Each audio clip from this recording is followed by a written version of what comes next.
чекесинен кармап аларды камап 2 эсе 3 эсе кылып туруп төктүрүп кайра. 24 июнь президент Садыр Жапаровдун Нарын облусуна болгон иш сапары Ат Башы районунда уланды. Акыркы 5 жылда райондо жалпы суммасы 910 миллион сомдон ашкан 17 социалдык жана инфраструктуралык объект пайдаланууга берилди. 68 чакырым жол асфальттанып, ичүүчү суу жана ирригация тармактары жаңыланууда. Ал эми кардиология борбору, санариптик борбор жана заманбап мал базары сыяктуу долбоорлор сунушталып, президент аларды колдоп, келерки жылы Ат Башы районуна кошумча 1 миллиард сом бөлүүнү тапшырды. Бул азыр жасалма интеллект менен жасалган гана долбоорубуз. Бул долбоорду да колдоп берүүбүздү суранат. Президент Ат Башынын тургундар менен жолугушууда райондун өнөр жай өндүрүшү 4,5 эсеге өскөнүн, жолдор жаңыланып, социалдык объектилер курулганын белгиледи. Ошондой эле саламаттыкты сактоо, билим берүү жана ирригация тармактарына ири инвестициялар салынып жатканын айтып, жаңы өндүрүш ишканалары, жаңы жумуш орундарын түзөрүн белгиледи.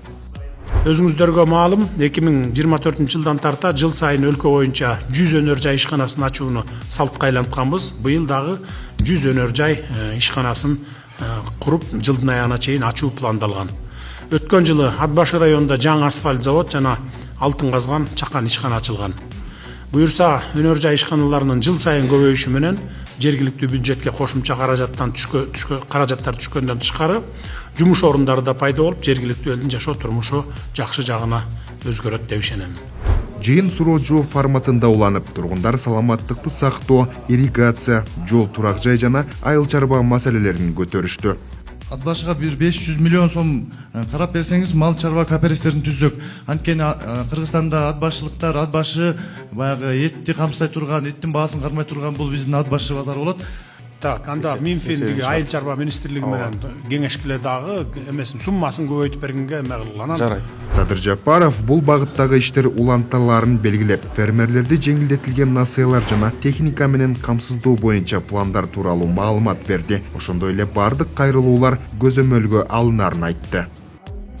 Жыйында жергиликтүү маселелер эле эмес, жемкорлук менен күрөшүү тууралуу да кеп козголуп, өлкө башчы коррупциянын тамырын кыркууда күрөш тынбай жүрүп жатканын айтты. Жада калса саналуу күндө жемкорлукка малынган айрым атка минерлер камаларын шардан агылды. Ассаламу алейкум, жалпы кыргыз элим. Сиздерден жардам сурап кайрылып жатамын. 3 баланын жалгыз бой энесимин. Ортончу балам Умар 6 жашта, диагнозу ДЦП, врожденный паралич. Кайдыгер карабаган кыргыз элим. Уулум Умарга жардам бериңиздер. Балдарыңыздар оорубасын. Жараткан Аллах Таала өзүнөн башка эч кимге муктаж кылбасын суранамын. Уулум Умардын жок дегенде отуруп калышына жардам бериңиздер. Балам жок дегенде өзүнүн тамагын өзү ичкенге жардам бериңиздер, суранамын. Уулум Умарды таштабаңыздар.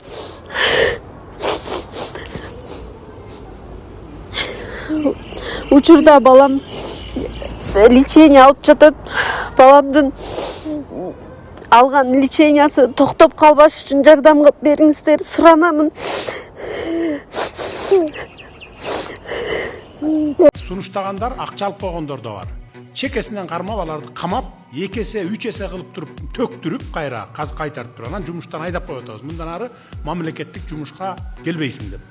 Андай случайлар көп. Мына бүгүн эртең дагы ошондойдун 1-2 болот да. Мен мына информация маалыматым турат. Иштеп атат мына правоохранительный органдар.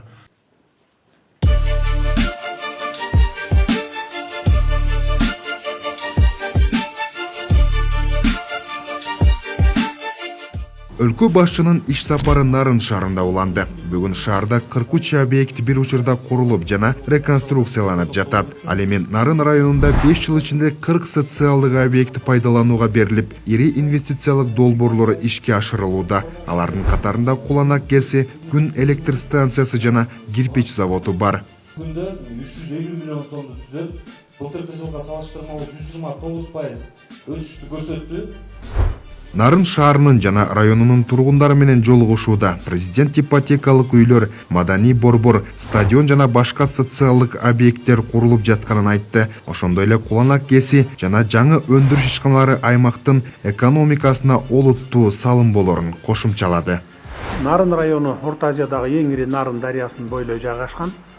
Ат башы КЭСинен сырткары келечекте жогорку Нарын КЭСтер каскадын куруу долбоорлору каралган учурда Куланак КЭСинин курулуп жаткан маанилүү райондордун бири. Ошону менен бирге Солтон Сары өрөөнүндө алтын кендери, Эки Нарын өрөөнүндө темирдин запастары өтө көп аймак. Мынакей Солтон Сары кенинде алтын өндүрүү иштери башталып, жергиликтүү фонддорго каражаттар түшө баштады. Солтон Сары өрөөнүндө иш алып барган компаниялар бүгүнкү күндө 450 адамды туруктуу жумуш менен камсыз кылууда.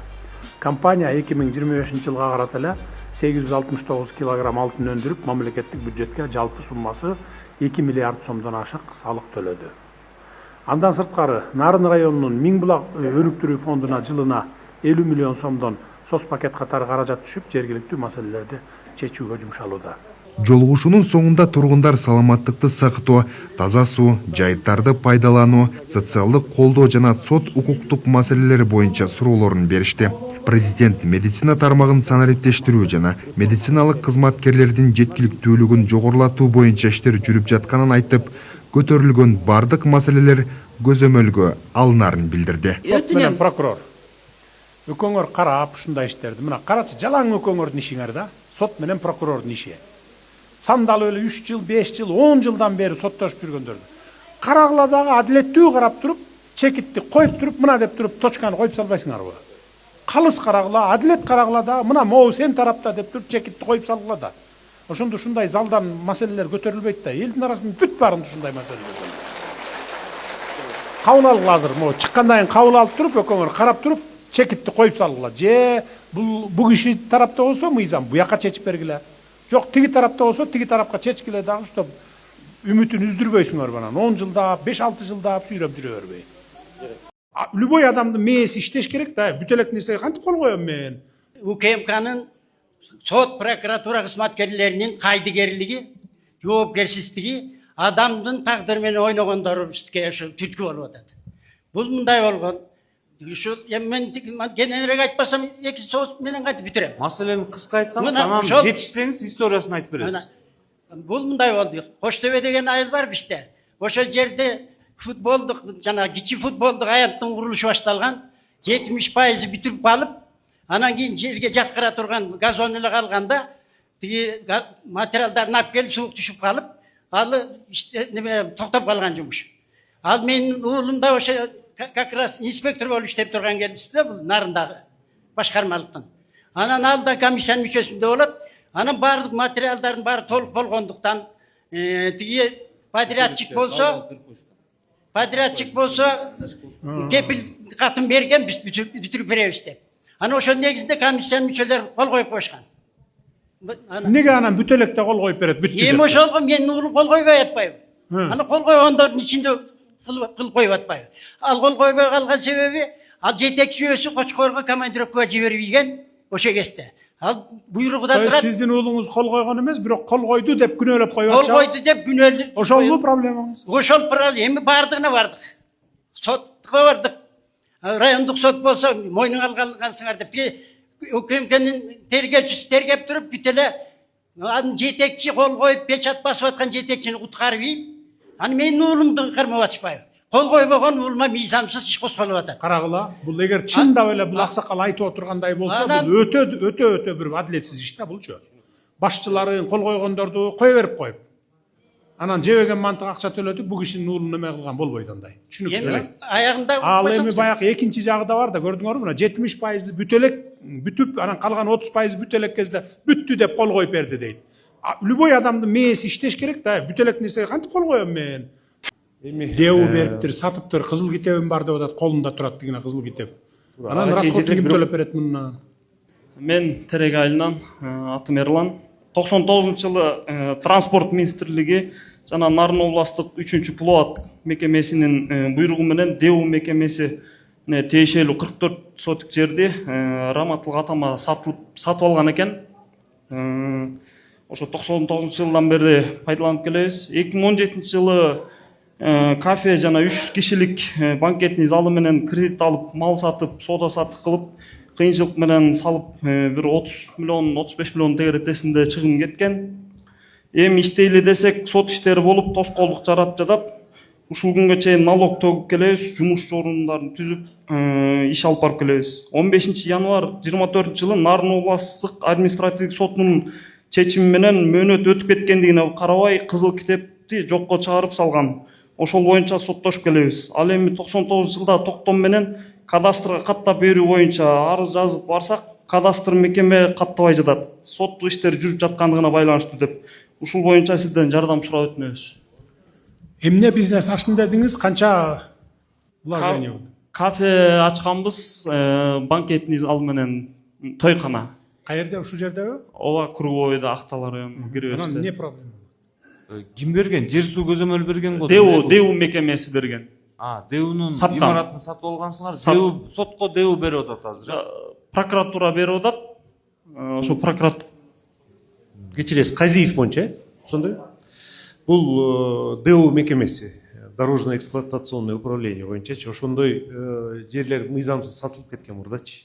Ошол себептен административдик сотко прокуратура кайрылып, ал мурда буйруктар жокко чыгарылган. Эми анан бул кишинин салган акчасы эмне болот аякканан? Эми Дэу бериптир, сатыптыр, кызыл китебим бар деп атат, колунда турат дегене кызыл китеп. Анан расходун ким төлөп берет мундан? Макул прокуратура. Мен прокуратураны деле күнөөлөбөйм эми. Да, ошол коррупция нелер саткан да мунучу. Дэунун башчысыбы же ошол андан жогоркуларыбы чөнтөккө урган да акчанычы. Убагында. Анан бунун убалына калып атпайсыңарбы азыр эми?